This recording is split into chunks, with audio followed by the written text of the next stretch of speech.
Good afternoon. So good to see all of you here. Tom asked me just before if he said, do you think you can keep them awake after the big lunch with brownies and everything? And I said, Tom, you asked me to speak, not to keep them awake. I mean, if you want me to keep them awake, it's double the fee, you know? So we'll see what happens. I'm going to be speaking today for about more or less an hour about relationships. And I'm going to do kind of a deep dive on relationship management.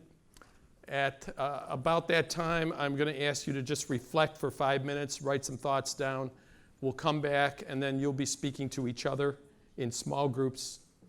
And then the last maybe 30, 40 minutes of this time will be you speaking to me about how to apply this, live situations, live issues, where we'll be testing this, and I'll be doing some coaching demonstrations in the group to model how these relationship skills, high maturity skills work. So I know that you probably are not oriented too much to what I do. I work in situations of leadership development where I teach leaders how to coach and develop talent. That's one aspect of the work. The other is relationship challenges, problems, tensions, succession plans can't get executed because people aren't getting along, they're not talking, mergers and acquisitions, the human element that Jennifer talked about this morning gets tricky, and we're brought in to help with those kinds of situations, sit down with people and really address, put on the table what's actually going on. So it's pretty intense work, and it's very satisfying, and I'm happy to be here to share some of the learnings with you. I want to share, the work that I do comes from hard research, and the research comes from two places. It comes from research on leadership in non-human species, mostly wolves, elephants, and chimpanzees. So we know a lot about, humans did not invent leadership, and we know a lot about it. There are many scientists in the world studying relationship management in the higher mammals. So we've taken that research from the evolutionary biologists, and then we've taken family systems research, how anxiety and immaturity and maturity affect upbringing. All of us come from families. It's the one thing all of us in this room have in common. Everybody has a family. And those family relationships are very important to offspring and to future generations. I'm talking now about the way we connect with our children, our parents, our siblings, our spouses, our partners, our love partners. It's very important to functioning in the workplace. We have good research on this. So everything I'm saying today applies to all important relationships in our lives, at home and at work.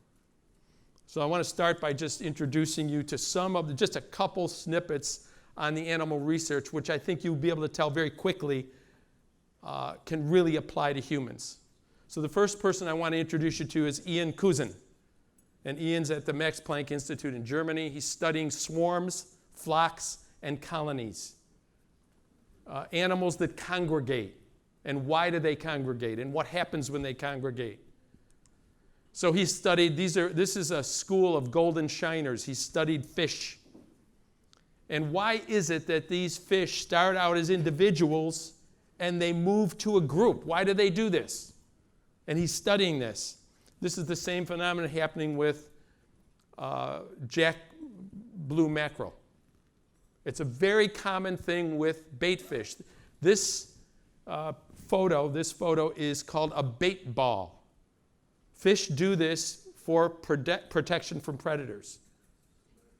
And this bait ball tends to confuse larger fish. They're expecting to come and take 1 or 2 or 3 fish, and they see this huge entity. And they're confused by this, and this benefits the prey. So they band together for protection from threat. Think about this and its application to us. Ian Cousin has studied locusts. This is a locust. And he studied this in Mauritania in Western Africa on the edge of the Sahara. This is a photo of locusts who are decimating a greenery area into desert. So a swarm of locusts is a very powerful force that happens on vegetation. Just decimating and turning a green area literally into desert. And this is Ian photographing those locusts as they go to town on some vegetation. And this is the setting in which he works. He does his field research, and you can see in the perimeter of this photo up here the imprints of the locusts. And this is basically what he does. I mean, these people are crazy dudes. I mean, he's going out in the middle of nowhere to learn all about locusts. And what does he find out? He finds out that what we've always thought motivated locusts to move, which is eating vegetation, when the vegetation is gone, what are they motivated for? Why are they moving?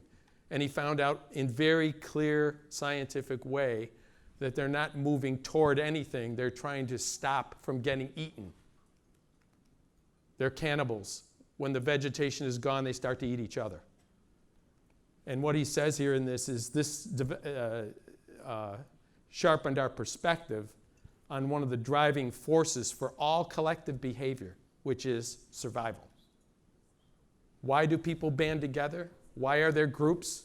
Why are there spiritual experiences in 3,400 different ways in this globe? For survival. Another scientist that works with him studied how this works with human populations. He studied the movement of crowds in places like Grand Central Station and large public spaces in Europe. And they've actually, through computerized models, tracked what people are looking at, where their gaze is, and how where people are looking affects the people around them, affects followers. And he's actually using this to help with terrorism tracking in Europe right now. This is another scientist named Frans de Waal, who's one of the world's leading researchers on chimpanzee behavior. I spent a day with Frans a few months ago, and one of the great contributions he's made to science is to burst the myth that the dominant chimpanzee is the strongest and most powerful chimpanzee. And he says the research that he's done has categorically found that to be untrue. So you can read this quote here. And the key in this statement is you become alpha male not by being strong and powerful, but by dispensing favors and making friends. In other words, it's not combat that has built the animal kingdom, it's cooperation. And Darwin's view that the survival of the fittest has really been called into question in this particular way. Is it the strongest who survive, or is it the smartest who survive? The ones who know how to build coalitions, build networks. And if you're a dominant male chimpanzee, you know you have to do that with females who are breeding and reproducing. You must know how to be connected with the female. And then Joyce Poole, who's one of the great researchers on elephant behavior, talks about why everyone follows the lead of the matriarch. Elephants are matriarchal. Women are running the show. Why do members of a herd follow the matriarch? And she's saying it's not by force or fear. It's because she has gained the respect and trust of her family. And what is the application of this idea? Is there application to human functioning? And then finally, Janet Mann, who studies bottlenose dolphins off the coast of Australia, off the coast of Perth. Just a great quote here. So when people ask what are dolphins like, I say, which one? Which tells us about variation among humans. And this is the law of nature, the law of life, is that in this room, there's tremendous variation, not only in personality, but in maturity levels. In any family, there's tremendous variation in maturity levels. There are lower functioning members, there are higher functioning members in any firm, in any company. And the bet is that the higher maturity people are at the top. That's the thing we want. We want higher maturity where decisions get made. But this variation cannot be denied. You see this variation in the world. World leaders, many, many of them, functioning with very low maturity. No names will be mentioned. And then you have lessons from the family system research. I want to share the work of Dr. Murray Bowen, who is one of the most preeminent psychiatrists who's ever lived, and was the architect of family systems theory, which basically looked at how families function under pressure, how stress affects childhood rearing, how it affects kids' maturity levels, what part parents play in the maturity levels of their offspring, why siblings turn out differently. Just a whole series of fascinating research on family functioning. And I'm just going to introduce you to a little bit of his work. I'm on the advisory board for the Georgetown Family Center, which he founded, and Murray Bowen died in 1990, but the work of that center goes on. And I'm very involved in it. I just think his own personal life and his research is tremendous, and has changed the face of how people do therapy, for example, throughout the world. So here's what he says. One of his key pieces of research is that a highly mature person is one who can see their own part in whatever problems happen in the organization they belong to. When something happens in the family, when I say something happens, I mean a conflict. There's distance. People aren't speaking. There's a symptom, a physical symptom. Somebody has cancer. Somebody has migraines. Somebody has lower back pain. Somebody's acting out with drugs. If there's any problem in the system, the leader in the system is the one who will say, what is my part in this? Not with blame, no blame, just looking at what is my responsibility in this situation. So he says, I learned if there was an emotional issue in the organization. This is him talking. I was playing a part in it. Think about that. If there's any emotional disturbance in your organization, in your family, you are playing a part in it. This is it's just really brain twisting to think about the implications of that. And here's some of the questions he asked, which are just incredibly thought-provoking. What is the behavior of a malignant growth? What is the behavior of a cancer? A cancer has properties. We know all about it. A cancer is highly invasive. It's unregulated. It cannot control itself. It's absolutely out of control. It cannot stop itself. And it's highly invasive. It cannot be reasoned with. It cannot be influenced through reason or love. It doesn't care. A malignant growth, a terrorist, unregulated, doesn't care. An invasive presence in a family, an invasive mother, an invasive father, unregulated worry, unregulated anxiety about the kid.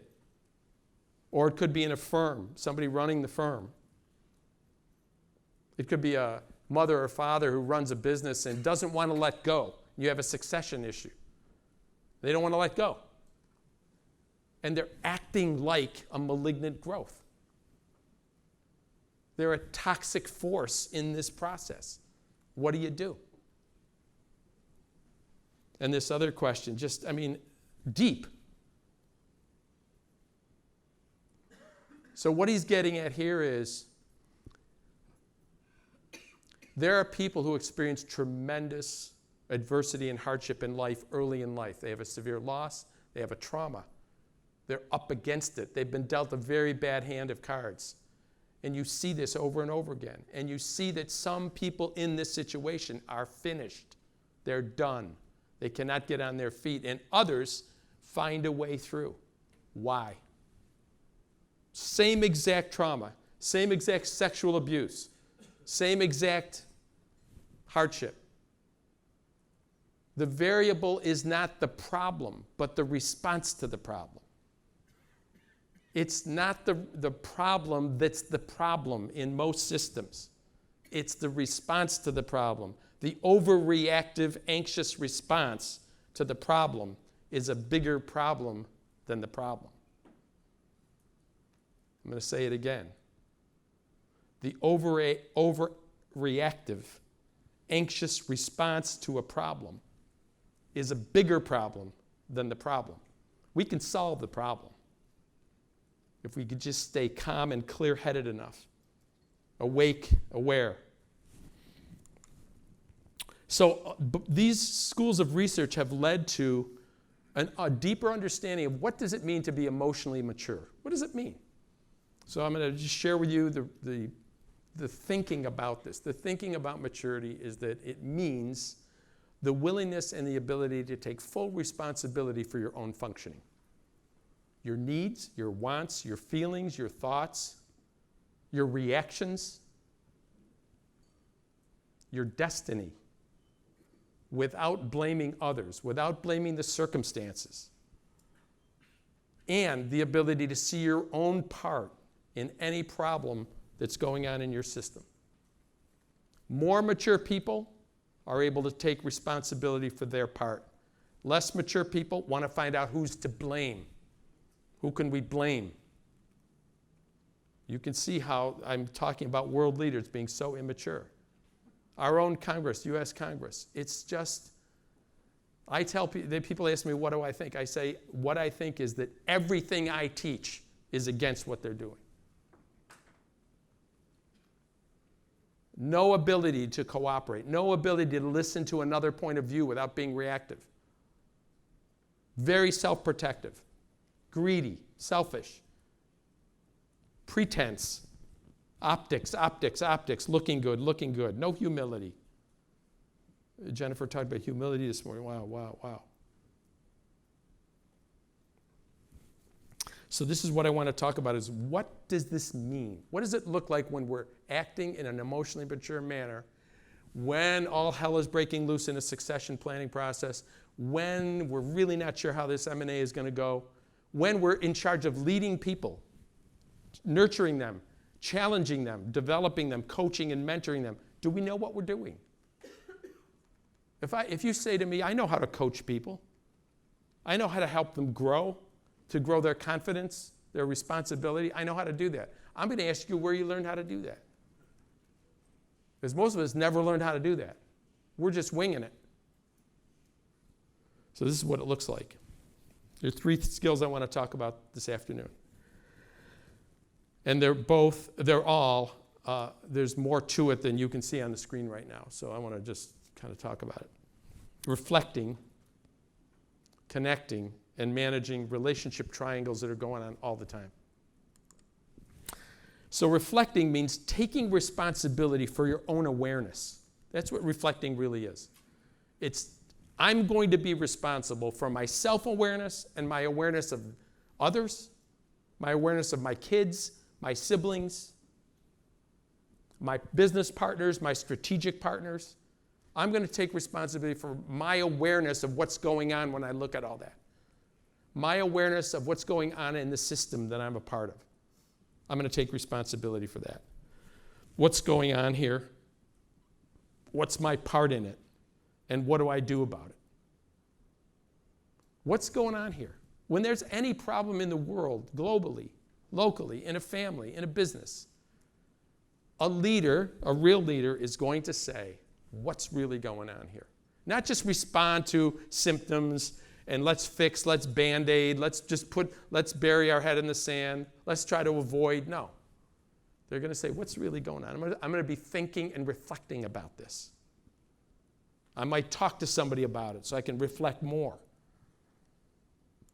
So there's a bridge. The bridge between experience and insight is called reflection. People say, well, I'm 80 years old, I've had a lot of experiences. It doesn't mean anything if they come in and go out. Just acquiring experience doesn't make you wise. It's reflecting on the experience. That's what gives you the value. I was watching people at their tables taking notes on the presentation this morning. It's not the presentation, they're here. It's the reflecting on the presentation that gets you the value. So we suffer from this disease in the West, which is chronic. It's almost like a cancer in itself. Busyness. If you go out here and you see somebody you haven't seen in a while and you say, how are you? How are you doing? 80% of the people say, busy. Very busy. I am very busy. And that means I am very important. And by the way, I'm going to tell you I'm busy even if I'm not busy, because busy sells. Everybody loves busy. We've got to be busy all the time. If I give you a 5-minute break, I'm going to give you a 5-minute break to reflect today. It's going to be interesting to see how many people actually want to fill that time with something else. We're so chronically busy. I tell you what, you go out here, somebody says to you, how are you? And you say to them, I'm just not very busy. And you see what happens. Just see what happens. What are they going to say? They'll take you away. Where's the nearest hospital? You got to be something wrong with you. So this is an example of a person who's done some reflecting. This is the kind of insight that comes out of reflection. Read this.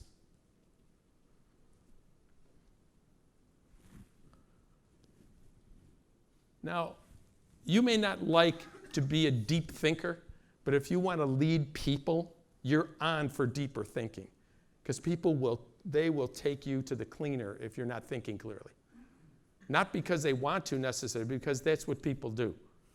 They're trying to stop from being eaten.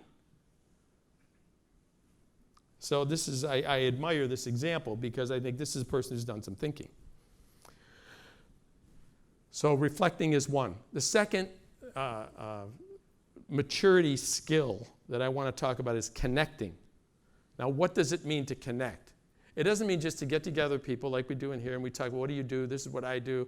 And now it takes 3, 4, 5, 6, 7 years before people maybe get a feel for us. We can accelerate this process simply by knowing how to connect in a way that is deeper. A deeper level of connecting. What does it mean? It means letting people in. Self-disclosure. Letting people into the real me. Learning how to do that earlier rather than later in a relationship. People say, well, you can't do that till you build trust. And I say back to them, you can't have trust until you do that. You can't have real trust until you really get a feel for somebody's character, who they are, their sincerity. You can't just trust somebody because they do something you need. That doesn't tell you anything about who they are as a person. In order to get that information from somebody, you have to be willing to give it. What am I talking about? I'm talking about sharing with people your beliefs. What are you afraid of? What do you lose sleep over? What do you want from your business that you're not getting? What do you want from your partners that you're not getting? What do you want at home that you're not getting? Letting your kids in so that when you die, they know you. They can say, I knew this person. Deeper. Not just superficial. My clients are leaders of companies. They tend to be very bad at this. They want everyone to talk to them. They want their kids to talk to them. They don't want to share anything about themselves. They're stingy. They're cheap. Emotionally cheap. Not financially cheap. Emotionally cheap. Why? Can I share something with you about me if I don't know me? So connecting demands reflecting on me. The more I reflect on me and how I'm operating, the more I have to bring you and I can tell you. So that's one part of connecting is, this is me, I'm opening up my jacket, I'm letting you know who I am. This has such a powerful effect in these. I get involved in a lot of family businesses, partnerships, and succession issues. It has such a powerful effect when people can just keep it real. Stop pretending. Stop putting on a show. I want to know you. I'm signing off part of my life with you. I want to know who you are. I say it to people. People want to work with me. I say it to people. I don't want to see the resume right now. I assume some things about your resume. No problem. Talk to me about yourself. What have you learned about yourself in your life? Tell me about some adversity you've gone through, how you handled it. What do you lose sleep over? I want you to get real with me. If you can't get real with me, you can't get real with my clients. The second piece of that is learning how to be fascinated about somebody else. Learning about them by asking questions that will get you information about them that may be atypical. Not just what do you do, how many people are in your firm, tell me more about your work, but asking people about themselves. What would you really love to know about the next person you talk to in this room? What would you really love to know? Really. Ask them that.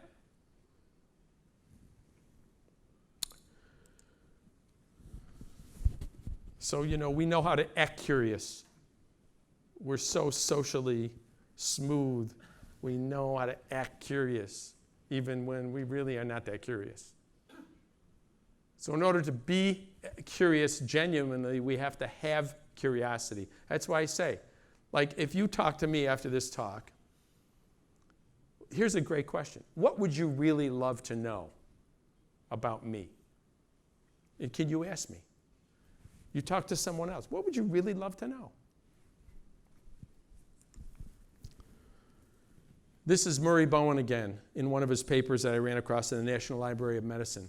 And this quote just hit me so hard because I think it's so accurate. And what he didn't say that I'm saying is you could substitute spouse, children, parents, business partner, staff for siblings, and it would also be true. Learning about self and learning about the other people who are involved in our lives, it's lifelong. We have to learn. We always have more to learn. A marriage has a really good chance if two people in the marriage know that they really don't know each other that well yet, and they're in 20 years or 30 years. If they can say, I don't know this person as much as I think I do, that's got a great chance. That marriage has a great chance to have some life in it.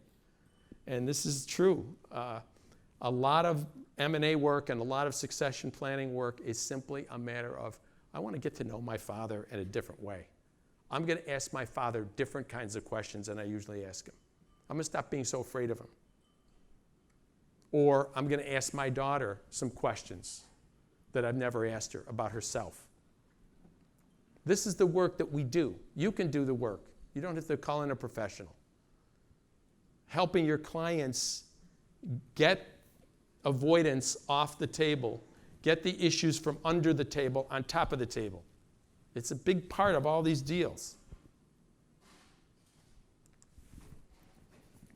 This is a testament to how social media is negatively impacting. There are some positive impacts, but this is how it's negatively impacting people's ability to connect. From very young age, very tall age. In other words, a lot of us we've lost the skill of being able to connect face to face, and person-to-person connection is the key to the kingdom. If I sit you at tables of 8 and I ask you to talk at tables of 8, all together, tables of 8, you can connect to a certain level, but you're going to have very limits on what you can say in that table of 8. But if I put you in pairs, and I say, okay, you got 20 minutes, learn as much as you can about this other person in 20 minutes, the value from that is very, very high. And that's what we're being asked to do when we're leaders in a family.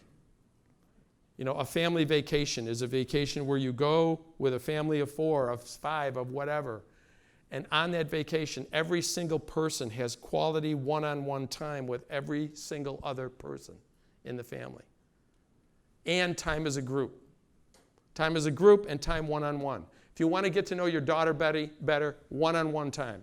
If you want to get to know your business partner better, one-on-one. High risk, high reward. Here's an example. This is a group called the Conversation Project. On their website, I picked this quote up. Their dedication, their mission is to help people talk about dying before the person dies. They're seeing all kinds of damage happen when the conversations can't happen because people are so afraid to talk about death. So people are dying and their last wishes are never on the table, their final thoughts, their final sentiments, because we don't want to talk about it. We want to pretend that it isn't happening. We can't handle it. We're weak. We're too soft. This is in a bad sense. We're too soft, too shaky. I don't want to deal with it. Meaning, I don't want to deal with reality. This is what it is. So there are ways that we avoid this maturity. We avoid growing up. We avoid growing up by shunning reflection, doing everything we can to avoid reflecting and connecting on a deeper level.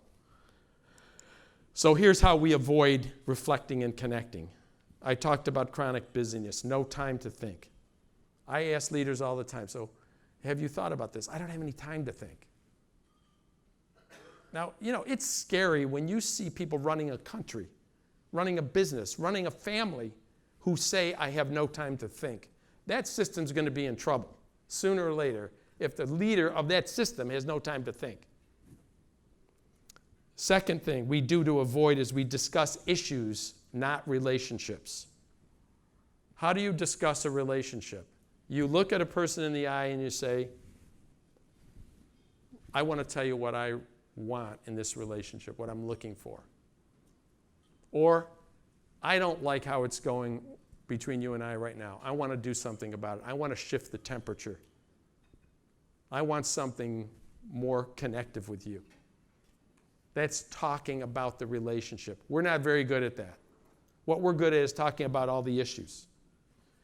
Do yourself a favor. Ask yourself when you sit down with anybody important to you in your life for dinner, one person. You're at dinner with one person you value, your business partner, your spouse, whatever. How long does it take you after you sit down to begin talking about something other than you and that person? It's the 60-second rule. Can you talk about the relationship for even 60 seconds without jumping to the issue? Like talking about the relationship might be as simple as, I'm really glad we can do this. I've missed sitting down with you. Or, it's great to see you. I haven't caught up with you. What's happening for you in your life, with you in your life? Connecting with people. We have to be better at connecting if we're going to be exemplary in managing a business.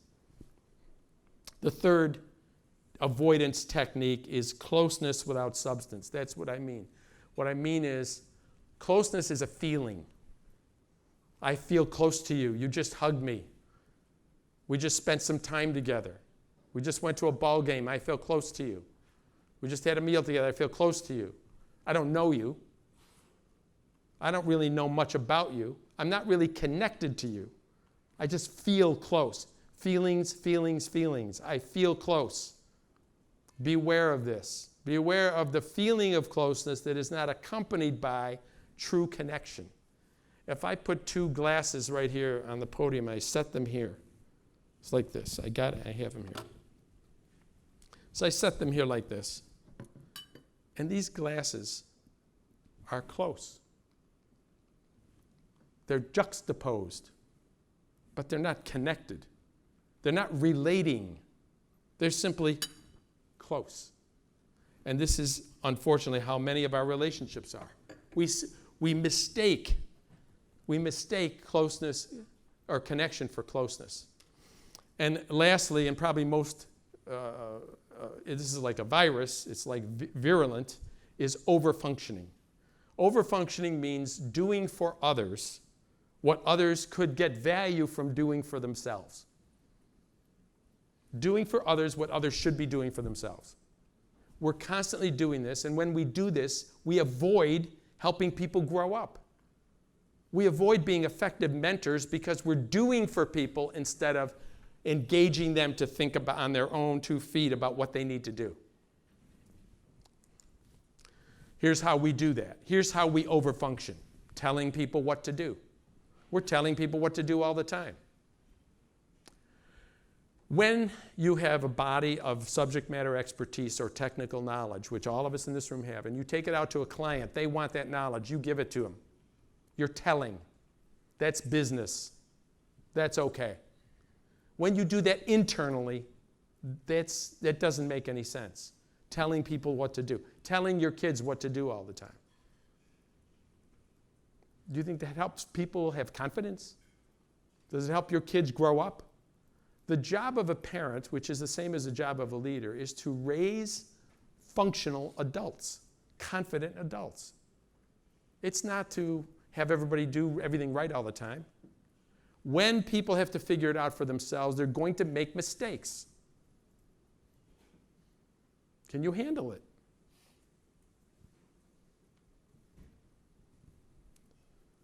Thinking I know what's best for them.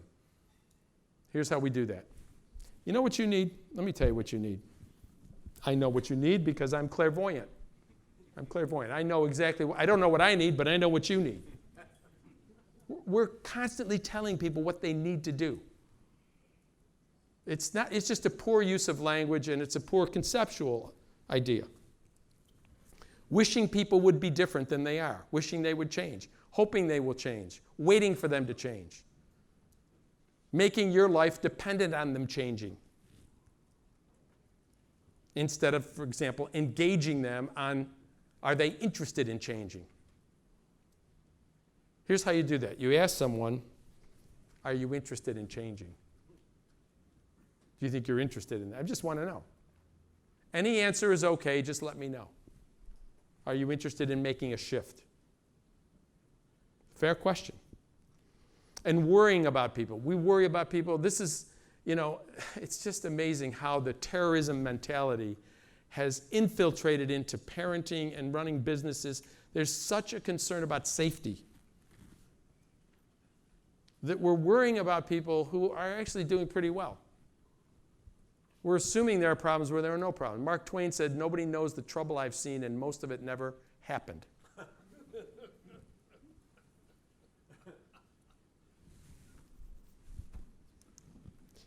So this is what Murray Bowen said. Clever man, just a clever statement here. He was from Waverly, Tennessee, backcountry, small town, long line of funeral directors, worked in a family business, five generations. And he said, you can't make a bean grow by pulling on it. Overfunctioning. And the last thing here, and then I'll let you guys tee off on some of this, is managing what we call relationship triangles. So let me tell you a little bit about these things. When two people in the world of psychology, a twosome is highly unstable. It's highly unstable because sooner or later, any twosome is going to run into a problem. And when they run into a problem, when the tension mounts in that twosome, humans do something automatically. Everyone in this room does. And we do it without even thinking. And what we do when we're in tension with another person, and the heat gets hot enough, we talk to somebody else about it. And at that moment, we're creating a relationship triangle. And the key in the triangle is not whether we're in triangles, because all of them we're all in triangles all the time. The key is how do we manage ourselves in that situation of the relationship triangle? And I want to make clear, this has been seen in higher mammals, in chimpanzees and bonobo chimps.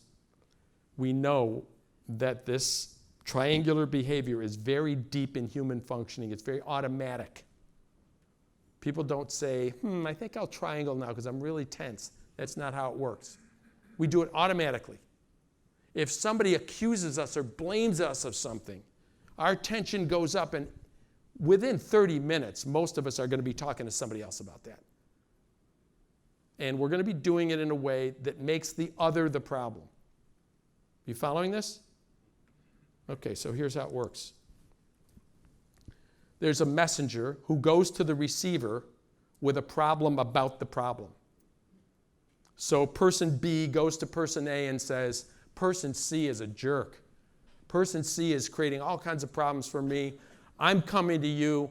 I'm talking to you about this. I'm really upset right now with person C. This is happening in the family. This is happening in the business. This is happening in succession issues. This is happening in accounting firms. I'm working with the American Institute of CPAs now for 14 years. Barry Melanson's ahead of that. He's a coaching client. And when he heard about this, his way of functioning with his executive team shifted. Because we're all doing this all the time. We're bringing issues to people that instead of bringing them to the people we have the issue with, we're bringing them to a third party all the time. Now, if you're a leader, you're in this position all the time. You're in this position all the time. You're getting people coming to you with problems. So when somebody comes to you with a problem, the critical question is, whose problem is it? Is it your problem? Is it your problem? Most of the problems that come to you from other people do not even belong to you. Is this true or not true? So we'll establish it here. It's very clear. One of the common formulations of triangular behavior is the hero-victim-villain triangle. So the victim, the so-called self-appointed victim, goes to the hero and talks about the villain. This is happening all the time. So the job of the hero is to help the victim look at the victim. The job of the receiver is to help the messenger look at the messenger. When the receiver focuses on the problem, person B is shortchanged. When person B comes to person A with a problem, and person A focuses on the problem instead of focusing on the messenger's response to the problem, then person A is mismanaging the triangle. Are you following this? So somebody comes to you with a problem. It's a technical problem. It's some kind of problem, a people problem, a relationship problem. Somebody comes to you. Your spouse comes to you. Your daughter, your son comes to you. Somebody comes to you. A sibling comes to you about another sibling. It's happening all the time. Instead of saying to the person, yeah, I know what you mean. They're a problem for me too, which is a nice, cozy thing to say that keeps the messenger immature. You following this? Instead of saying that, you say to the messenger, wow. So what are you going to do? That's a skillful response right there. You have to be thinking to deliver a response like that. What are you going to do is a very different question than what can I do? Give it to me. I'll take your problem away from you. You won't have to grow up. You won't have to feel any pain. You won't have to be uncomfortable. I'll make everything all better. And I'll stress myself out, and I'll be the one statistically who dies first. True. I'll take on the anxiety of everyone else around me so that they can be comfortable, and I'll die first. Because whoever is taking on the anxiety of the system is basically jeopardizing their own emotional, physical well-being. In other words, I'm a big fan in taking the anxiety that belongs to me. I'm not going to be taking yours. I can't even handle the anxiety that belongs to me. So this is an example. A managing partner of a firm comes to me with a problem with a partner. Person says to me, this partner is causing issues in the culture. They're wreaking havoc. This partner is very important to us, but he or she has he has no idea what he's doing, and he doesn't understand the effect he's having on others. And I say to the managing partner, so what are you going to do? And the managing partner says, I'm coming to you. And I say to the managing partner, right, so my job is to help you think about what you need to do about this. Now I want to tell you something, managing partner. I don't know the problem partner. I've never met the problem partner. do you think that I know what you should do here? Do you think, with me not knowing the other person, that I have some magic wand that I can give you the answer to this problem? I'm not sure what you should do. But I'm really interested in helping you get clear on what you want to do about this. Now, this kind of consulting is not supplying answers. It's not telling people what to do. It's not what you do every day on the technical subject matter side, which is tell people what they need to do. In the people realm, nobody's good enough to be telling people what to do. In the subject matter realm, in the technical knowledge realm, yeah, okay, I have the key to the generator room, and the lights and electricity and air go out in this room, and you come up to me and say, where's the key? And I say, well, where do you think it is? I'm not talking about that. I'm not talking about doing that. When only you have the technical answer to a problem, you can tell people what to do. But most of the time, when people come to you with a problem, it's not that kind of a problem. It's a kind of a problem where you actually don't know the answer. But you're in a role where you think you should know the answer. So you function in a pretentious way. This is what we do. I'm saying this only from experience. I don't know you. Maybe you don't. Most of my CEO clients have a mindset that they must have an answer. And that's just plain, that doesn't make any sense. What they must have is the ability to discern when a problem deserves an answer and when it deserves a really good question. That's somebody who's thinking. Here's a family. The daughter comes to the father and complains about the mother. You know, my daughter comes to me and she says, Mom won't let me stop playing the clarinet. I say, wow, well, that's so... She said, I talked to her about it, and she doesn't even want to listen to me. Every time I bring up the clarinet, she tells me to stop. She tells me, don't even stop. I don't want to even hear what you have to say. You're not stopping the lessons. And I say to my daughter, well, what's the big problem here? She said, what do you mean? I said, well, the fact she doesn't want you to stop playing the clarinet, that sounds like what? Have you told her that you've told me she doesn't listen to you. Have you told her that? Have you told her that she doesn't listen to you?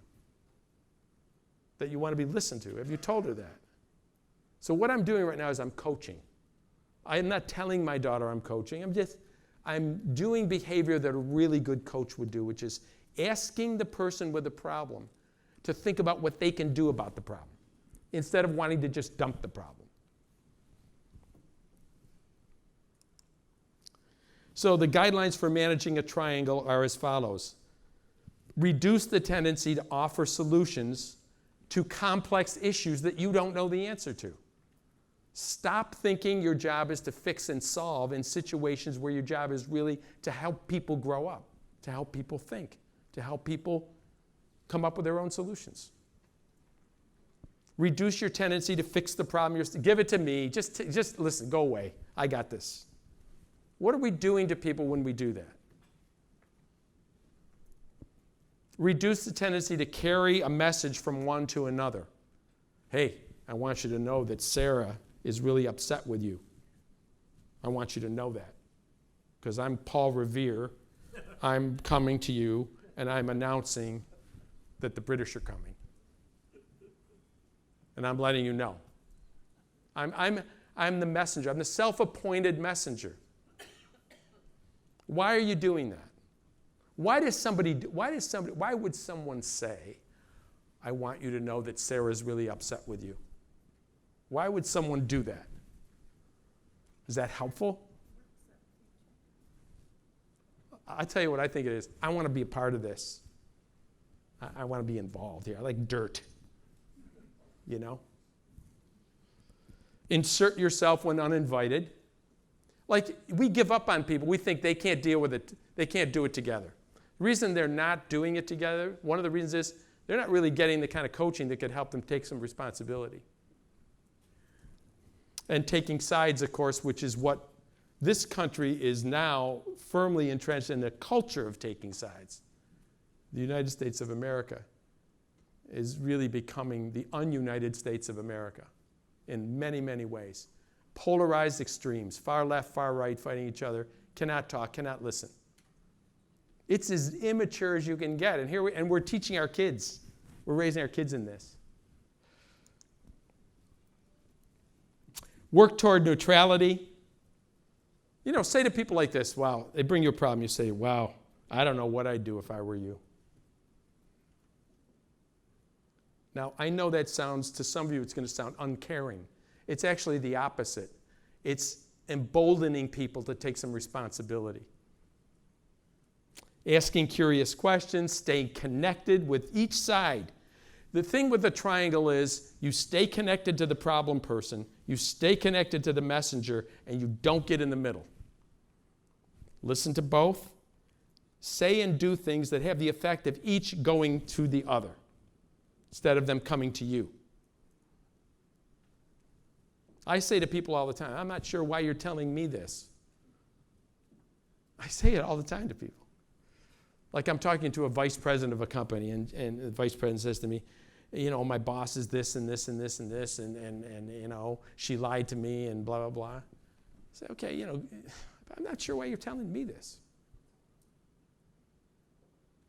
It's a very powerful question. Well, I'm telling you because I'm really upset. Well, okay, have you told the person you have the issue with? Well, I tried to, but they didn't listen to me. Well, have you told them that?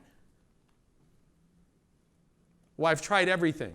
You've tried everything. You know, everything's quite a bit. I mean, everything is like everything. You probably didn't try everything. You tried everything you can think of, which is 2 things.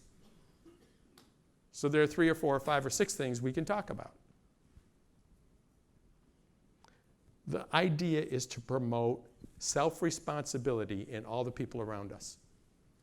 Instead of needing to be the hero, instead of needing to be the person who's got everything figured out, we have the effect of other people around us growing because we're listening and trying to help them think on their own 2 feet. This is very apropos to parenting and very apropos to supervising anybody in an organization, a family business, a partnership, helping people grow. If you can do that, you're going to be retaining talent at a higher rate than most companies because most companies don't do that. And the line here, getting comfortable with exclusion, means in any triangle situation, if you're really functioning at a high level, you're not going to be part of the cozy twosome. You're going to be on the outside. Each person is going to you, but you're not a part of whatever's going on here, the intensity. And that's a really strong place to be. But you have to be okay not being a part of everything. You have to be okay with saying to people, have you guys taken each other to lunch? You have to be okay not being at the lunch. They belong at the lunch. They're the ones with the problem. So what I want you to do, we're going to break here in about 5 minutes. But before we do, I want to give you 5 uninterrupted, completely quiet minutes to write down what hit you during this presentation, and where do you see triangles going on in your family and in your workspace. And I want you to just write it down on whatever's in front of you, a piece of paper, notes, computer, whatever you have. We'll take 5 minutes, and then we'll take a short break to get some refreshment, and then we'll come back and really have some fun with this and apply some of this to maybe some of the most important challenges we have on our plates at home and at work. Okay, up to you. So let's just take the quiet minutes now, and then we'll break. I'll call you back in about 4 minutes from now. So what I would like you to do is to move into groups of 3 or 2. You're at a table of 4, 6, 8, something like that. I want you to just push your chair away a little bit and get into an identifiable group of 3 or 2. Not 4, not 5, not 6, not 7, not 8. The reason for this is to make it impossible for make it possible for everyone to have airtime. You know, in a group of 8, it's going to be very hard for everybody to get adequate airtime. So I want you to push away groups of 3 or 2 only, and I want you to process the 2 questions I gave you. Basically, the basic idea is, what did this get you thinking about? What did this get you thinking about? And I'll give you about 20 to 25 minutes, and then we'll open it up for a large group. Okay, let's go. All right, so I got around to a few tables, and I can see there's a kind of a pattern of themes here. So I'm going to let you talk to me. And I'm going to invite you to ask any question you want, push back, be tough, raise any issues, live issues that you're facing in your own firm, your own family, no problem. It's going to be just among the 150 of us. It's going to be very, very confidential. And, I would like a lively give and take. I'd like us to be open and honest. I have some things I'm going to want to say. There's maybe some coaching demonstrations I can do here. And I'll tell you what I'm doing when I'm doing it so that you can replicate it in your own experience. So we have microphones here. If you could raise your hand, we'll get your mic, and then everyone can hear you. So back here, please. Wait. Get a mic. We wanted to have a mic in. Hi, Mike. The question I've got for you is that how do you separate what you said? We've been talking about it. As lawyers, particularly senior lawyers in firms, what we've been sort of taught in the last few seminars is that our objective is to become consigliere, to use that term as the Italians would with our clients, because of the nature of the changes that are going on in the various accounting and legal professions, to get ourselves into a position where we provide a safe environment for the clients where they feel that they need us as counsel, not just paper pushers. So let's get away from your comment that you made earlier, which is giving technical solutions does not contravene what I'm saying. So here I am. I'm consigliere to a family that's one of the largest bricklaying firms in Toronto. We were talking about it. There are 3 brothers, and they're constantly trying to kill each other. Once a month, I have a meeting where I sit with them. And I listen to everyone, and I make decisions. I don't make it. I suggest solutions to their various issues. There's times where I say to them, you two, I can't tell you what to do. It's got nothing to do with what I do for a living. Go talk to each other. But most of the time, there's situations where they're not really legal answers. They're as close as you can get to the edge. But because of the experience, to use your words, the life experience, awareness, and wisdom that 41 years of trying to do this has given me, I'm able to see things they don't, and I give them solutions that maybe they didn't think of. But that has nothing to do with a technical answer. Yeah. That's doing exactly what you said not to do. How's it working, all the things you're giving them? So far, so good. They keep paying me $600 an hour. Okay.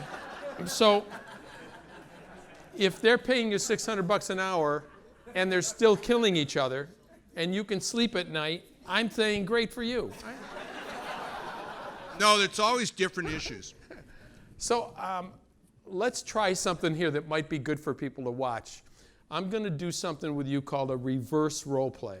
Sure. And here's how it works. This is something, it's a coaching intervention that any of you can do anytime with anybody with the other person's permission. A reverse role play is a very brief interaction where I become you. I play the role of you in a way that you wouldn't play it. And you play the role of one of these brothers.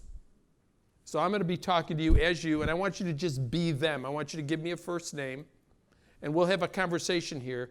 And this is an experiment. Let's see what comes out of it. It may be of no value at all. There may be some things we can pick up in this reverse role play. So I'm the attorney. I'm coming to you. We're one-on-one right now. So let me ask you first, before we even start, how typical is that you're one-on-one with each of the brothers? From time to time. Okay, so this is a one-on-one. Give me a first name. Mark. Okay. So Mark, what's up? How you doing? It's the same thing over and over and over. I tell you, they won't let me run the business the way I want to. They won't let me do my administration. Yeah. Sure, my other brother, he's busy. He's on one site. The other brother's on the other site. and they're interfering with me. They won't even let me hire and fire a clerk without being involved. Yeah. You know, I was thinking about this, Mark, when I was, the last time we met, I was thinking about, you know, is this situation as intractable as it sounds when I'm talking to you? It sounds like, you know, it's a big deal, and you're up against a big ball here. What do you do with it? And one of the things I was wondering about is, this may seem like a strange question, but how well do you think you know what's inside of their heads? What's actually going on inside of their heads? The traditional answer would be, they're my brothers. I know them better than I know myself. You're Mark. Okay, you better. I know my brothers perfectly. Yeah. Well, actually, talking to you over the years, I have wondered how well you know yourself. Myself or my brothers? No, yourself. You said you know them as well as you know yourself. I know myself perfectly. Do you really? I know exactly what I have to do. I'm jealous. I'm jealous. You should be. I am. I'm very jealous. I wonder how much I could make an hour if I knew myself. I mean, it's Canadian. It's worth $12 US. Okay. Wow, it's so hard to keep a straight face. I think when I think about these situations, Mark, what I think about is, you know, how you could do what's in your control and not be so bent out of shape about what's out of your control. What's out of your control is them. What's in your control is how you respond to them. So what I'd like to do is spend more time with you talking about not what they do, what they think, what they won't allow, what they will allow, but what do you do about it? How do you think about it? How do you bring your best self to them? How do you get really curious about them instead of judgmental? Those are the kinds of things that I would like to talk to you about. I don't know if you're game for this. That sounds absolutely fantastic, because I'm very confused over the way things work. Okay. We never seem to be able to achieve those things that we need to do to make us work positively together. Yeah. So what's happening in this conversation that I see is that I'm talking to you about you, and I've done it 3 times now, making reference to you as an individual. And I'm turning it to them. The first word out of your mouth each time has been we. Yeah. So I don't know if you've noticed that, Mark. Not at all. Yeah. So that's something that right there, I think, is just a pile of gold right there.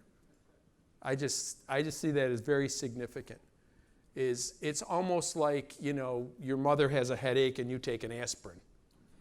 You know, it's the attachment is so strong. Simple Italian. What does that mean? Well, whatever. So I don't know. When I talk to you, what I would like to do is talk to you about you, how you're responding to them, what really is triggering your upset. You know, it sounds like it might be something a little deeper than just being upset. I don't know if you're afraid you're going to be left out. I don't know if you have any self-doubt about your own contributions. I don't know, but I'd like to talk to you about that stuff because I think it's important. Well, I understand what you. Okay, now who am I? Well, let's right stop right there, because there was. But like, here's my problem. Take me out of my mark for a minute and go back to being Jason. Yeah. I'm not a psychologist. Yeah. I'm a lawyer and I'm an amateur psychologist, but I sure as hell am not what you're doing up there. I don't have the training and the capability to respond the way you do. I go in there and my job, as they see it, is to effectively referee and try and come up with solutions that allow them to move forward. So if what you're saying is I need to tell them to go get help, they're going to fire my ass because they're old-fashioned Italians and they don't go to shrinks. Yeah. Well, I'm not a shrink, and I don't suggest they go to shrinks. I'm not sure what you mean by shrink, but that conversation that I just had with you is an example of you bringing some kind of expertise. The central idea in everything I'm doing is I want you to take complete responsibility for yourself. That's the idea. The comment here was not at $600 an hour.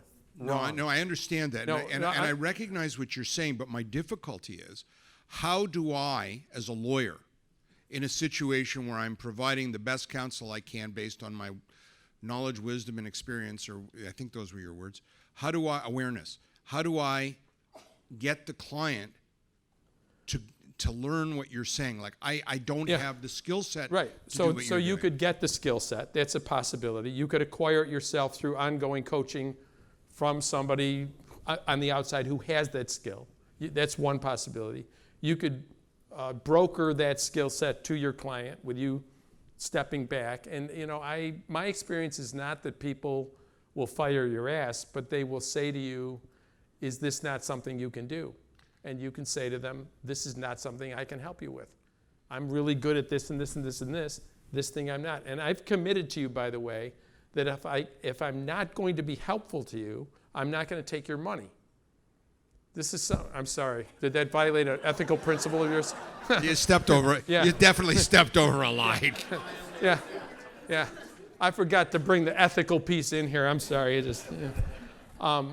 I think that's a really important principle that I work from. If I can't bring value to somebody, No, I agree. I don't want to take their money. It's a lose for me if I take their money. So, But the value that I see myself giving in these monthly meetings is that they go from being ready to strangle each other and walk away from each other, and by the time they leave, we worked out some of the problems, and they go forward again for another month. I would say that you haven't worked out some of the problems. What you've done is create a temporary state of comfort. The big demon in all of these conversations, I went around to the tables, the common denominator is garden variety discomfort that keeps people from dealing with the real issues. If people could learn, like the theme song of immaturity is comfort over progress. Just remember this. That's a brilliant statement. The theme song of immaturity throughout the world is comfort over progress. If you take any behavior and you can see that it's highly immature, what's really going on is the actor is choosing their own comfort over something that's going to be helpful to the system or to the person. So what we really need to learn how to do as consultants, advisors, is manage our own reactivity to our own discomfort. This is how that works. If I'm in front of a client and I can see the client becoming uncomfortable, what happens is, I may not even be aware of it, is I become uncomfortable with their discomfort. And then I'm taken out of my game. Then I want to do things that reclaim the discomfort, that put comfort back in the relationship. That's not what they need. What people need is not so much comfort, but progress. What do we do when comfort and progress collide, when we can't have both? So, Take the comfort way out. how about this? Let's talk about comfort. Let's directly address the problem. For example,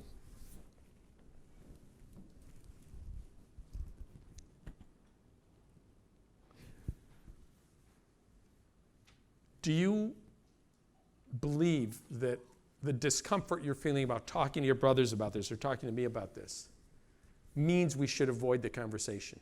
Do you believe that? I'm talking to the client. Yeah, I know. Most clients I are think going to... the answer that you would get is they won't talk to me. That'll be what the answer will be. Right. But my problem with you, Mark, right now, my challenge is I'm not talking about them. And you keep referring to them, and I want to talk about you. So I'm thinking right now that you're not very comfortable talking about you. No, I'm not actually. Yeah.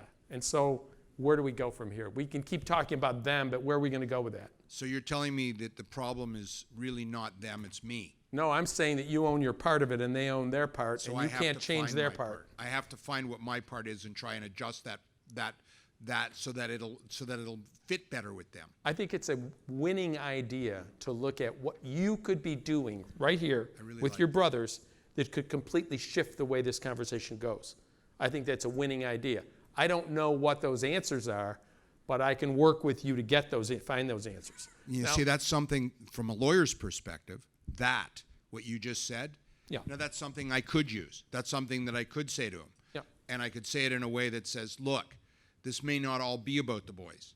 This is something that you, as the oldest brother who's got, carrying all these burdens, you need to think about how that is reflecting in your behavior and causing some of this grief. Look see, internally. Yeah. If I were your coach, I wouldn't be saying things to people like, you need to think about. I don't tell people what they need to do. And I don't give people advice on these kinds of problems. They're too complex. What I try to do is get people thinking about the power that they have that they're not using in the relationship. The power of clarity, self-clarity, honesty, vulnerability. which is a tremendous tool, underused, way underused in family businesses. Vulnerability means, guys, I'm talking to my brothers now. Guys, I'm really having a hard time now. I'm struggling. I don't know how to connect with you guys. You're my brothers, and we've grown up together, and this is not the way I want it. Now, that seems like simple, right? But that is a very powerful thing to bring to a relationship. What they're doing is they're just skirting on the surface because they're afraid. They're afraid to go there. You're telling me, well, listen, I don't know how to do that.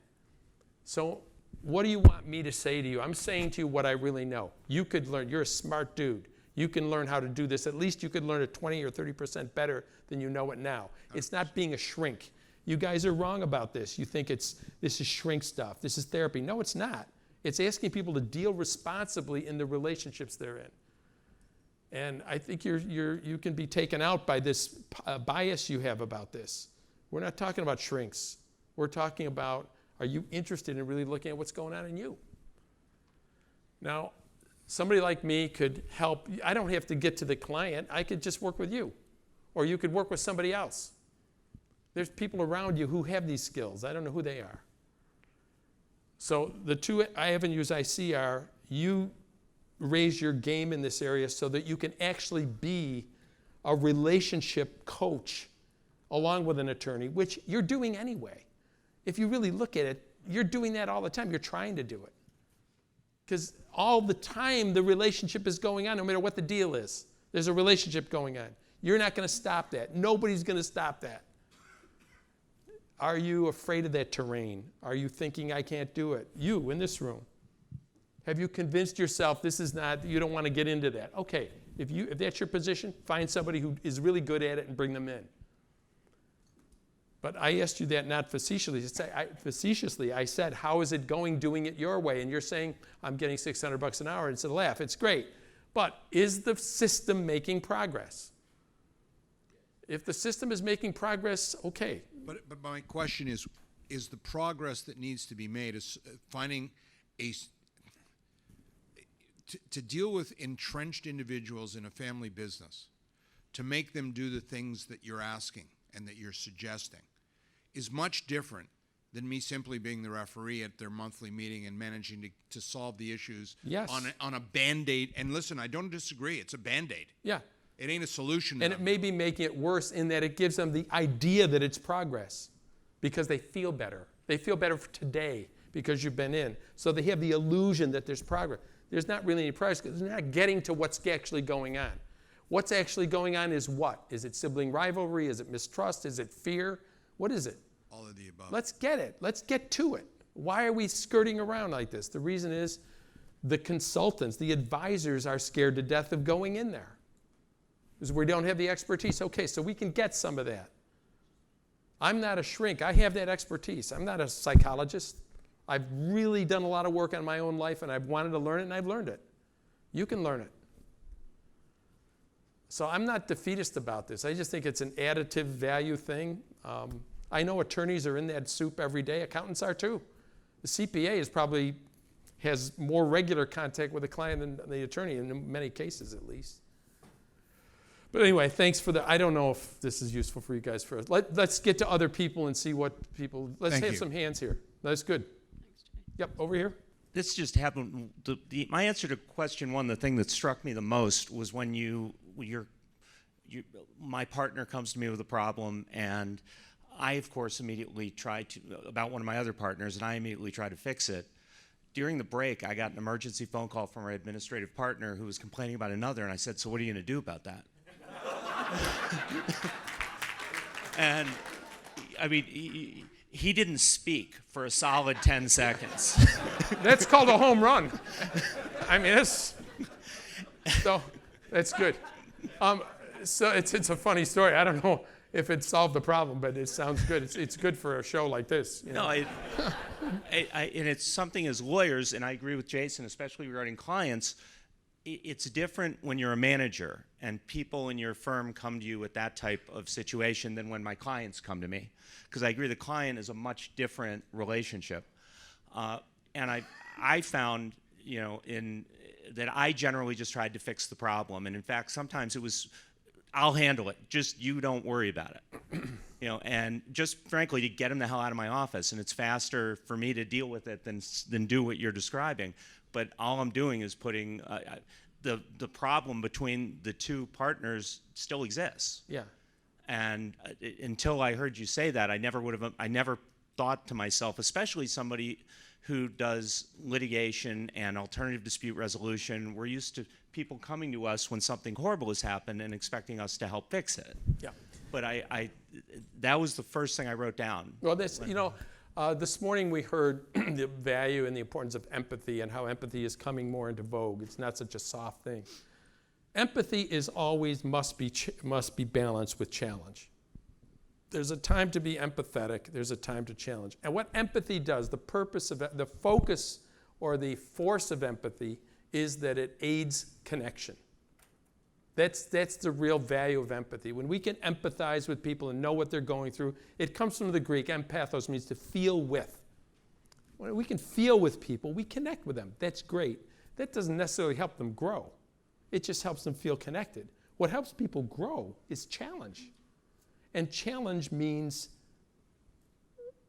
a kind of penetrating question that drives people to think. Thinking, and that statement was also made this morning that, I don't know what exactly the words were, but rationality cannot coincide or coexist with emotion. And I would say, no, rationality, the purpose of it is to regulate the emotional response. If you just let your I spent 20 years taking executives into Attica prison to talk to people doing 25 to life bids. Prison is full of people who have unregulated emotional capacity. They feel angry, they kill somebody. To a lesser extent, we're all dealing with that problem. We feel uncomfortable, we avoid. We're ticked off, we delegate, or whatever. This automatic functioning is the enemy of thinking. Automatic functioning is the enemy of thinking. Automatic means compulsive. No thinking, just feeling, impulse. We're like, you go down to the Everglades and you see an alligator and a duck lands on the water, and instantaneously it's moving to that duck. There's no thinking, there's no feeling. It's reptilian. This is what we do so much of the time. We're just instantaneously responding with whatever we have.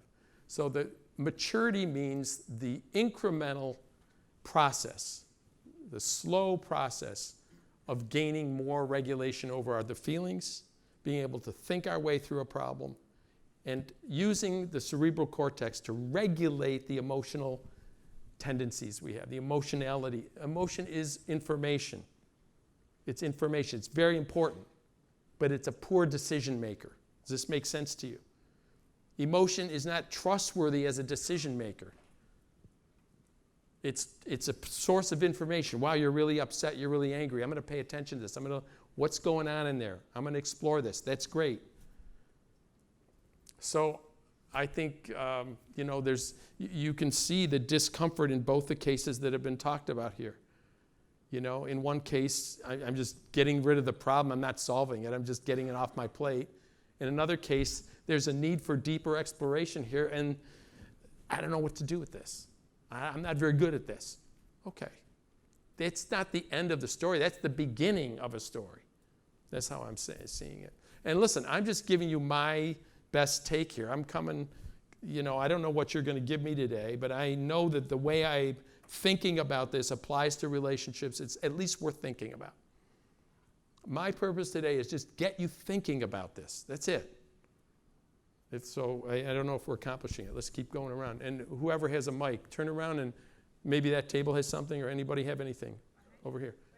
Yep, please. Where? Yep.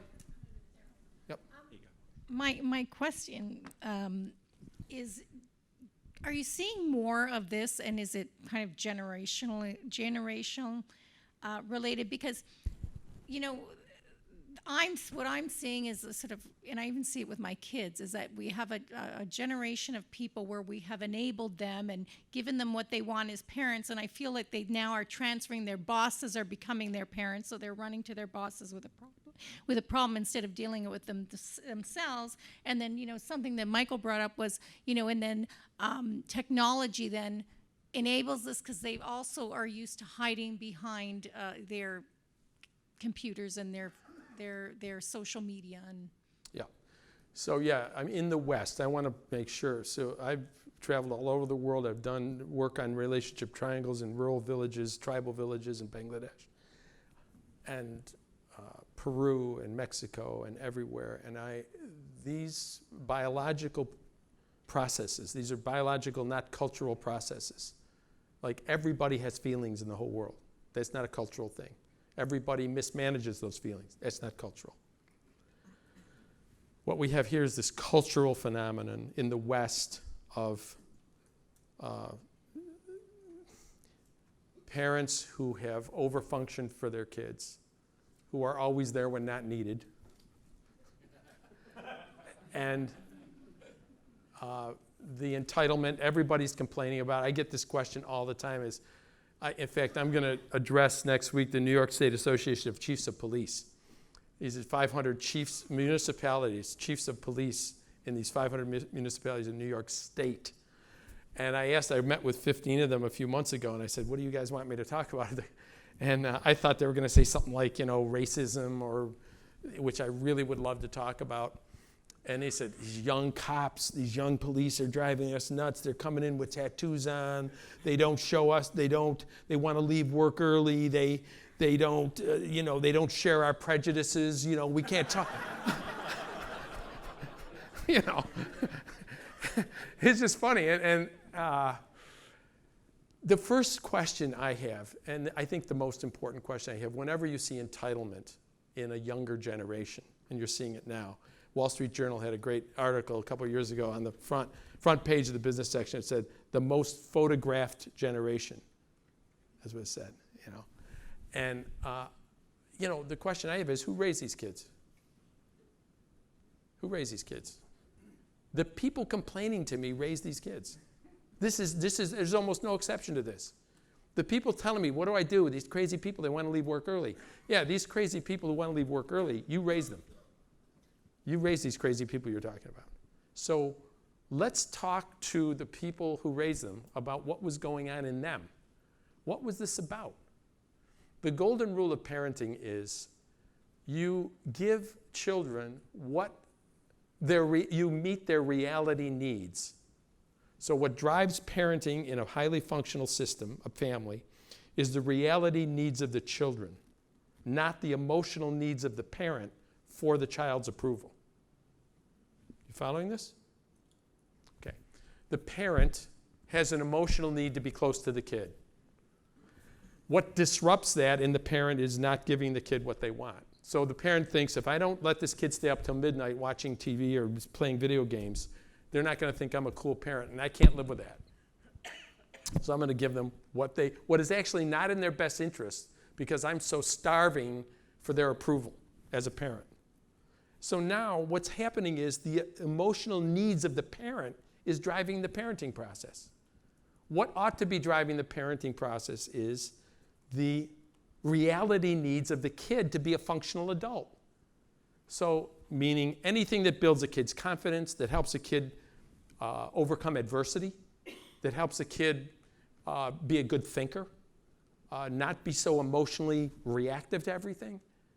All of that would be what should drive the parenting process. I'm going to parent you in a way that helps you regulate your emotional state. I'm going to parent you in a way that helps you think on your own 2 feet.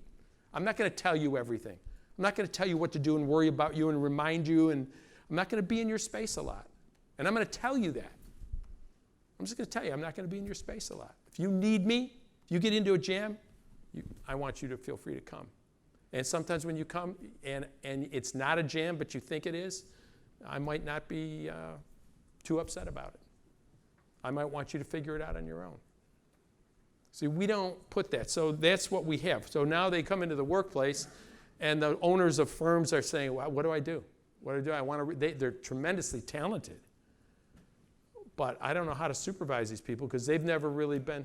So you know what a few months ago I was talking to a CEO, and we're talking about interviewing, the selection and interviewing process when these people come to work at the firm. And I was saying, one of the things that came out of my mouth was, have you guys ever, in the interview process, have you ever said to people, I just want you to know that in our firm, we're not really big on holding people's hands. We expect people to stand on their own 2 feet. We expect them to take critical feedback. And this may not be a great place for you if you're not willing to do that. The people we want to hire are people who want to grow personally and professionally. Personally and professionally. We believe in feedback, flattering feedback and unflattering feedback. There's a lot of that going on here all the time. We give it to each other. We're going to be giving it to you. Are you okay with that? That's in an interview process. So as opposed to this very insecure position of, we're going to tell you anything it takes to get you to work here. We're going to make all kinds of promises and tell you and flatter you and tell you how special you are. In family systems theory, the kid who does the worst in any family system is typically the kid who is special. The kid who is selected to be the special kid. And the special kid could be an impaired kid, somebody on the autism spectrum, or something like that, a sickly kid, or it could be a very brilliant kid, or it could be a great athlete kid.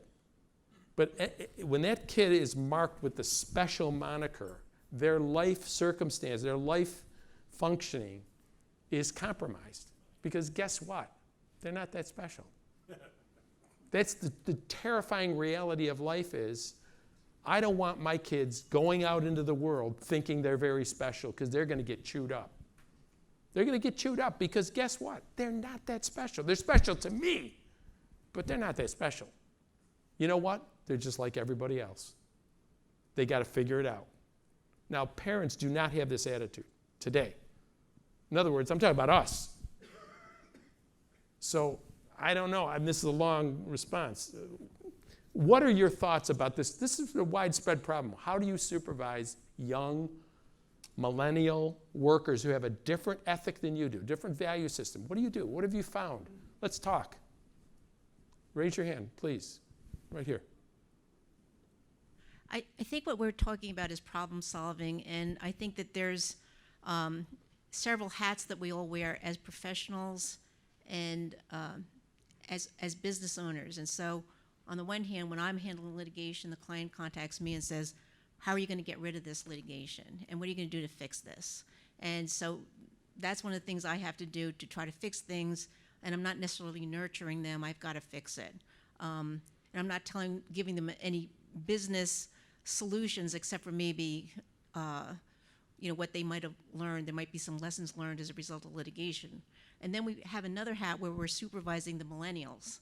And I think we're very clear when we interview people that this is not a place where you're going to be babysat.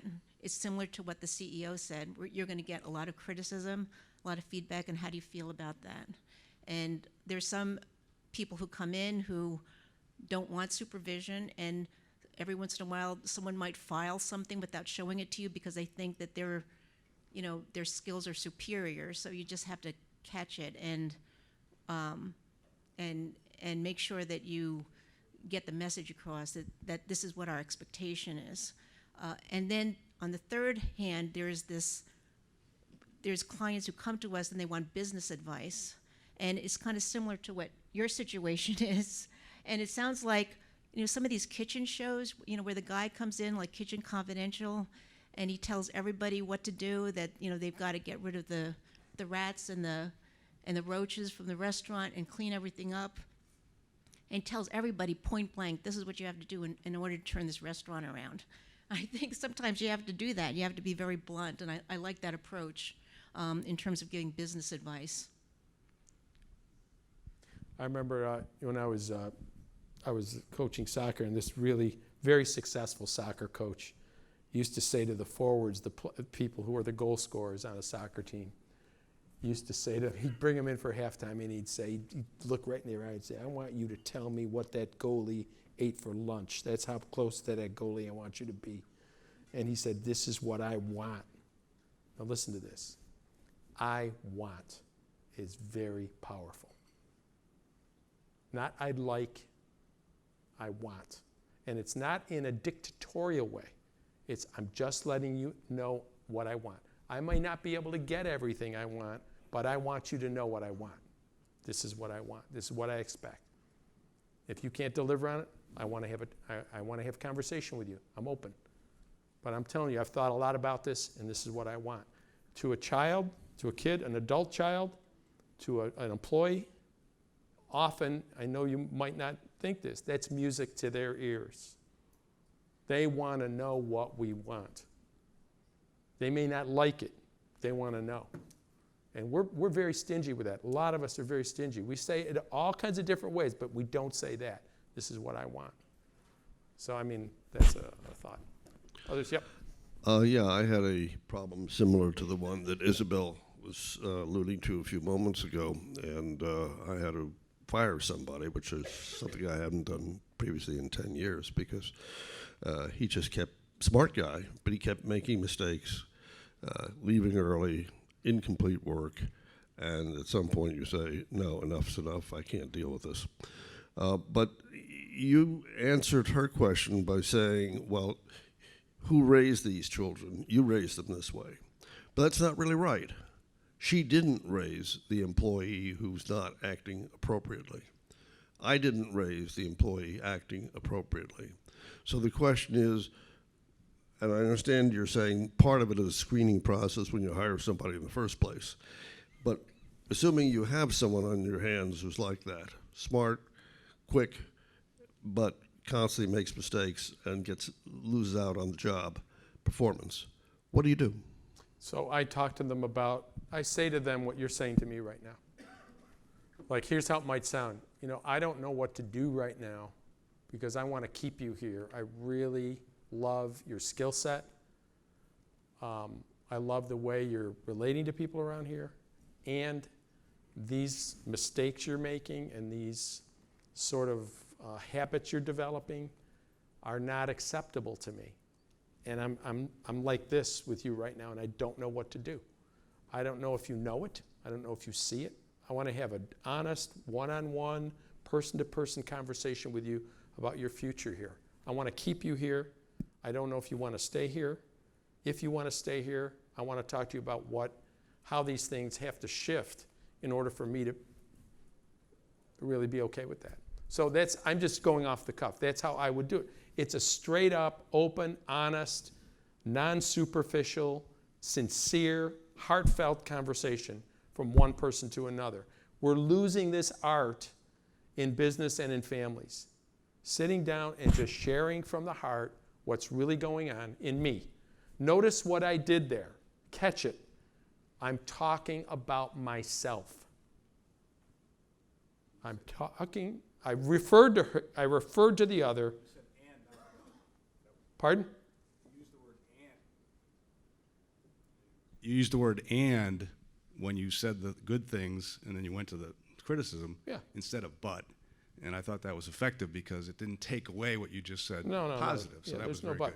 But the key is, I want you to hear this. We heard this morning, and we hear a lot, the dangers of being I-focused. This is everywhere. There's no I in team. We hear it everywhere we go. And what happens with that, the deep problem with that is, there's a really important role for the I position. I want. I'm struggling with you right now. I'm letting you in. I'm telling you about me, where I am right now. I want you to know where I'm sitting with you. I'm not accusing you at all. I'm telling you about me. I'm having a hard time right now. I'm like this right now. Who am I talking about? I'm talking about me. This is what we need to learn how to do, because it's the only kind of statement that you cannot argue with. If I say to you, I'm struggling right now, you can't say to me, no, you're not. If I say to you,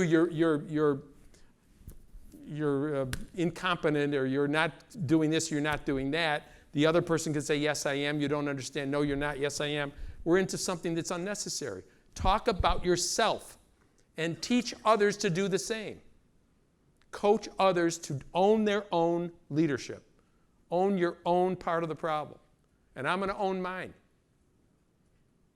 And you know what? This is not manipulative and it's not a game. The fact is, I am struggling right now. I am like this about you. And normally I wouldn't talk to you like that, but I'm talking to you now. I'm going to tell you where I'm sitting right now. It is so powerful. I've seen it. I've watched it, been in rooms where people are doing this. You're just seeing something almost magical happen. Here's the golden rule with that. There's a lot of little rules here, but one of them is people can hear you a lot better when you're talking to them about you than they can when you're talking to them about them. Think about that.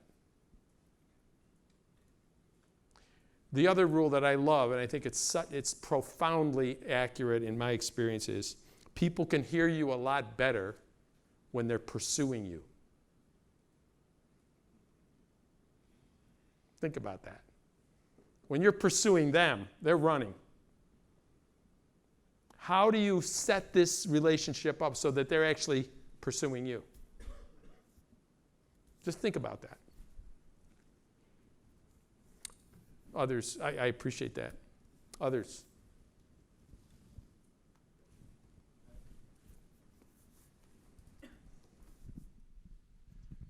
I find. Can I start, or do you want? We seem to have the microphone at the same time. I'm over here at table 16. So Okay. Where? Okay. It Hi. seems to me that when you say I'm having trouble, you're basically inviting them to provide an explanation and to understand what it is. An explanation as to why they're acting the way they are.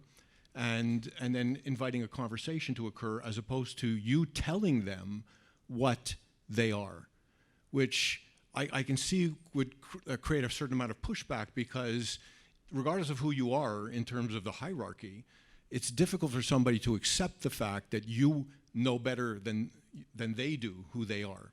And so you're actually inviting them into a conversation.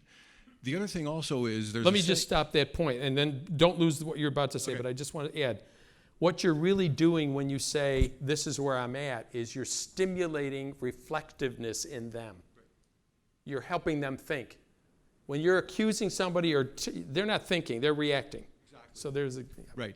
And the other aspect is, there's a saying, if you give a man a fish, and I'm sorry about the gender reference, but if you give a man a fish, you feed him for a day, but if you teach a man to fish, you feed him for a lifetime. What you're imparting to the person to whom you're speaking is reflection on how they are impacting you. That's and it. it helps them ultimately, I think, to be able to use that as a tool to be able to move forward and effectively become a better person and not need that type of interaction anymore. And think about this with your own children. Really, I'm sure many of you, because I asked you at the tables, are you thinking about this material in terms of the workplace or in terms of personal? I hope you're doing both, because the application of this on the home front is fabulous as well as work. So that's interesting. It brings me to a last point. I think everybody will be thankful about that. And I drive my kids crazy, but I always say to them that the only control that you have in life is how ultimately you react to circumstances that exist. You have limited control, if any, over the circumstances themselves, but how you react to them and how you deal with them is something totally within your control. Yeah, and let me just comment on that what I call a mini lecture to the kids, which is different than saying to them, I found in my own life that when I try to deal with things that I can't control, I get into trouble. Let me give you an example of it. I'm trying to use these opportunities to teach something. You see how automatic it is for us to talk, to lecture, to tell, in other words, what this is externally referencing. It's other focused all the time. And what I'm trying to push this idea in the form is me focused in a healthy sense, not in a selfish sense, but in a sense of owning my own experience with my kids, bringing my kids myself so they can know what I've learned about my life, and leave it right there and let them do what they want with it. And I think you'll see something good happen there. And somebody else was, yeah. Yeah, that's me. Something we discussed here on the table with you as well is how do you separate the being communicate through your feelings with getting too emotional about something? You get tense or get fed up or angry with someone. You have to separate that from, sharing the feelings is something different than than just sharing your anger. And how do you separate that or control your own emotion in these discussions? Yeah, well, it's such an important question, is how to regulate the emotional response so that whatever I say to somebody is functional and not disruptive. That's a very tall order, because who among us is all that good at regulating emotionality? Plus, there's also the added discernment question, which is when I'm angry or when I'm happy or when I'm confused or when I'm frustrated, when is it a good thing for me to share that information? And when is it better actually to regulate it in myself and maybe ask a question instead? In other words, what can we do in our lives? This is the real question. Let's see, how do I say this? Picture there's a house of feelings and there's a house of thinking. And we have a problem with somebody. And we immediately go into the house of feeling. We go into the house of feeling, and there's all these feelings floating around, and we grab these feelings and we put them in a burlap bag. Carry these feelings out, and we're just full of feelings. And what I'm saying is, in a functional process, we take that bag of feelings down the road through the rough path to the house of thinking. We go in the house of thinking and we sit down and we be quiet. We light a candle and we think about, what do I need to do with these feelings? Do I share them? Do I let them go? Do I regulate them to the extent that I can actually generate some functional responses I could give to the person I'm angry with or whatever? What happens in this culture often is we bypass both these houses. We don't know what we're feeling. And some of us, maybe we've gone to therapy or something, and we're clear on the feelings, but we don't visit the house of thinking. In the brain, the limbic system is connected with the cortex in a very intricate way. I saw about maybe 8-9 years ago, I went to the pathology department at the teaching hospital in where I live, and asked the head pathologist if I could view an autopsy. Actually, I asked him if I could see a brain, because I told him I'd been studying the brain and I want to see these parts of the brain. And he showed me a brain. Actually, he invited me to see the whole autopsy, which is another whole thing. I'd love to tell you the story of it. It was just fascinating. Because the powerful lesson I learned that day was I saw two autopsies, an African American and a white man. And the African American had died of a heart attack shoveling snow, and was found in his car, and he was about 70. And the white guy was 62, diabetic, heart disease, very obese, and died of a heart attack also. So these guys are laying on the tables, and I'm all gowned up, and it was just a powerful day for me. But anyway, these two autopsies, the basic thing that I saw was that when I looked as the doctors did inside, they looked like twins. And it just hit me like crazy how insane this pigmentation of skin, how immature the whole thing is. It just hit me in a new way. So that was like one of the big moments of my life, when I just saw the similarity of humans right in front of me. And it's very moving to me to think about it. The brain, when he showed me the brain, they do something called the emancipation of the brain. They take it out in a full autopsy, they examine the brain. So I'm looking at this brain, and I say to the head pathologist, and there were a couple neurosurgeons there, where's the amygdala? Where's the hippocampus? They said, it's all integrated. What do you mean? I said, well, isn't there, in the book it said that the amygdala is an almond-shaped organ embedded in the hippocampal area. Where is it? It's in there. It's just so integrated you can't see it. And it's like the thinking and the feeling processes are integrated. They're supposed to be integrated. So, you know, the best chemical surgeons, the chemical scientists we have are saying that emotions are the horse and thinking is the cart. For most humans, the emotional process is driving the show all the time. And higher functioning means we can get a little more thinking driving the show than feeling. But it's really hard to do. So I just think that sets up this question. It's a tough thing. I think I said this to you at the table. It's a tough thing to do, to regulate feelings. But as I said before, I want to repeat it. The feeling that I think we have the most trouble with is routine discomfort. And we will do anything to avoid it, including flush other people down the toilet. We're so deathly afraid. We can't handle being uncomfortable. So high maturity functioning, you know what it really means? Normalize discomfort. Normalize rejection. Rejection's not a federal case. It's okay. Everybody's going to get rejected. Teach your kids rejection's part of life. Rejection is not a problem. Rejection teaches us. I'm saying now I'm thinking, right? I'm thinking about feelings. So I don't know. So here's what I have. Mindfulness, meditation, slowing down, going fishing without a pole, nature, if anybody has access to nature.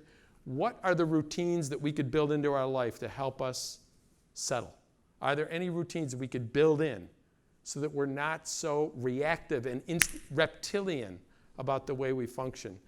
And I don't know, can I ask you, because you asked the question, do you have the mic?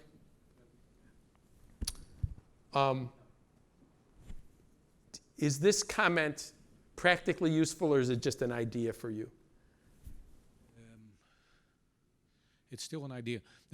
We discussed this book, maybe you've had it in university, Getting to Yes, which is a negotiation book. And something that, which I found valuable was focus on interest, not on positions. And, yeah. so, and putting yourself out of the equation. I think that was the wording. So put yourself out of the situation as if your emotions are not...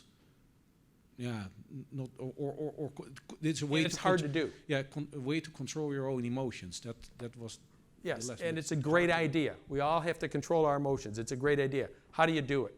I'm interested in reality. How do you do it? And I'm saying, what do we all do in our lives to slow ourselves down, be more reflective? There's all kinds of ways to do it. I can't give you a formula. But I'm saying I have wanted to do that in my life, and I found a way to do it for me. And I find that it makes me much more effective when I can just settle myself inside. In this situation of the triangle, one of the things that's at work here is the emotionality of the person in the A position. If the A position, let's say B is very uncomfortable with C. B comes to A and just is angry or uncomfortable. The worst possible thing is for A to take on that emotional discomfort. That's bad. That's going to go nowhere. So if A can listen to B, and somebody had said this too, what happens when A is emotionally invested in C? Like somebody comes to you with a problem, and it's a problem for you too. You see the problem. So the problem could be another person. So the same person that bothers B bothers you more. And B comes to you and says, C is a jerk. What kind of emotional discipline does it take for you to not say, I know what you mean? As soon as you say, I know what you mean, you flush B down the toilet. Even though saying, I know what you mean, creates a nice, cozy, close feeling with you and B. Do you get this or not? What does it take to realize what B needs from you right now is not you agreeing with B and seeing C as the problem? That's not going to be helpful for B. What's going to be helpful for B is saying to B, what do you do when something like this happens? How well do you know person C?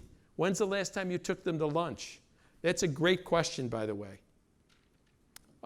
We have, in my business, what I do with everyone I work with, the first thing is a 4-generation family diagram. I sit down and I do 4 generations: their children, their spouse and their siblings, their parents and their parents' siblings, and their grandparents and their grandparents' siblings. Tell me everything you know. What I find out in doing this is that many, many of my clients have cutoff going on with their sibling. Sibling cutoff.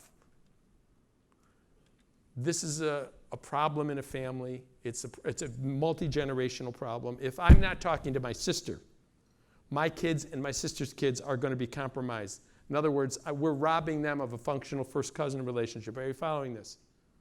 All right. What's driving all of this is emotion. It's emotional process.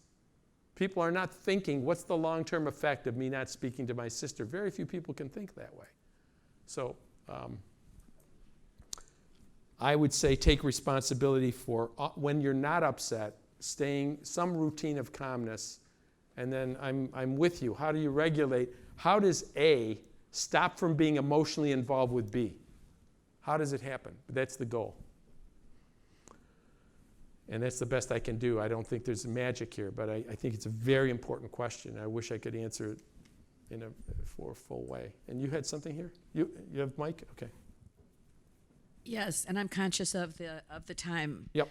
When I ask a question on which you could give an entire speech. But it seems to me one of the things that's been missing from the conversation is gender differences. So if I were to say to my peer or someone that works for me, this is what I want.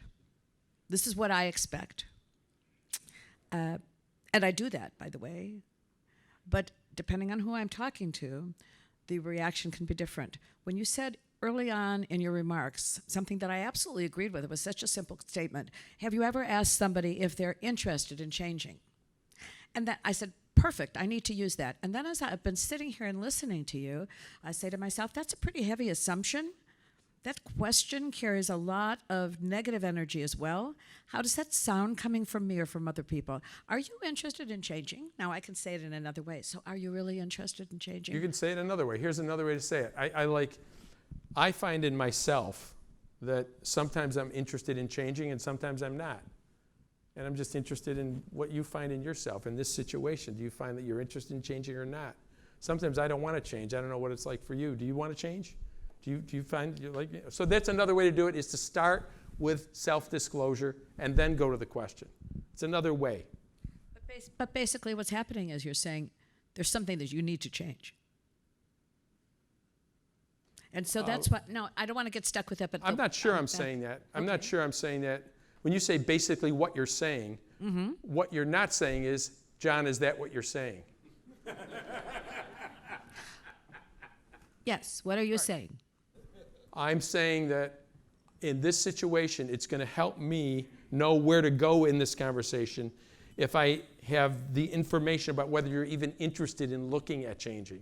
If you're not interested, that's helpful for me. Then I'm not going to go way down that road and try to do all this change work with you because you're not interested.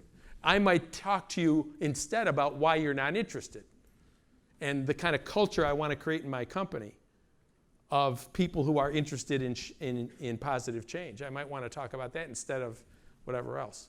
So would you speak to just an overarching, probably too general, but based on the comments that you've made that I think we were all excited about hearing and trying to implement in our own lives, personally or professionally, the gender implications? Oh, yeah. Yeah, just a couple minutes on gender. A couple of minutes on gender. Well, I mean, I don't know if I can do a couple minutes. I think it's a really important issue. I think, again, the polarization of our society here in the West has made these issues very difficult to talk about. My question is, to what extent are the issues with gender, like you see the women's soccer team now is demanding equal pay, that's a gender issue for sure. You know, how much of the issue represents similarities with men and how much represents true differences? Are we treating people differently? If we're treating people differently, what's going on there? And you know, we are out of time, unfortunately, but I just think it's an important dialogue to keep going. And of course, some people don't want a dialogue. They just want to land on a position and accuse everybody. So I'm not a big fan of accusing. I just don't think it works very well. I think what works well is self-exposure, deep questions, challenging questions, good listening, and then connecting with people so that they don't view us as a threat. That's a tall order, but that's my message for you today. So listen, thanks a bunch for the afternoon. It was really good, and I really appreciate being here. And maybe we'll be able to mingle. I do want to say one thing. I write a monthly blog on relationship management and leadership. If you want to receive that blog, if you want me to send you a link, drop your card right up here, and I'll get you on our list. And thanks so much. Thank you.